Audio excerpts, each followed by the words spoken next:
ഗുരുഭ്യോ നമഃ. നമുക്ക് ബന്ധുഹസ്തത്തിന്റെ കണ്ടിന്യൂഷൻ പാർട്ട് അമ്മ, അച്ഛൻ, സഖി പഠിച്ചു. ഇനി നാലാമത്തേത് നമ്മൾ സഖി ചെയ്തതുപോലെ തന്നെ സഖി നമ്മൾ ഒറ്റ കൈ കൊണ്ട് ഇങ്ങനെ ചെയ്തു. ഇത് നമ്മൾ എന്താണ്, രണ്ട് കൈ വെച്ചിട്ട് ഉച്ചങ്കം പിടിച്ചിട്ട് എങ്ങനെ പിടിക്കുന്നു. സഹോദരി ഇവിടെ ഇങ്ങനെ പിടിക്കുന്നത്, വിട്ട് പിടിക്കരുത്, ഇങ്ങനെ. അപ്പൊ സഹോദരി. അപ്പൊ നമ്മള് ഹംസപക്ഷം ചിലവർ ഇങ്ങനെ പിടിച്ചു പഠിക്കാറുണ്ട്. അതുപോലെ മൃഗശീർഷം ഇങ്ങനെ വിട്ടും ഇവിടെ പിടിച്ചും ഇങ്ങനെ വിട്ടും ഒക്കെ പിടിക്കും. അപ്പൊ അത് ഓർത്താൽ മതി, ഏതെങ്കിലും ഒരു മുദ്രയായിട്ട് ഇങ്ങനെ പിടിക്കുന്നു. സഹോദരി.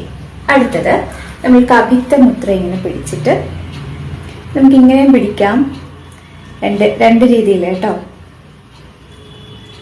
മീശ ഇങ്ങനെ പിടിക്കുന്ന പോലെ.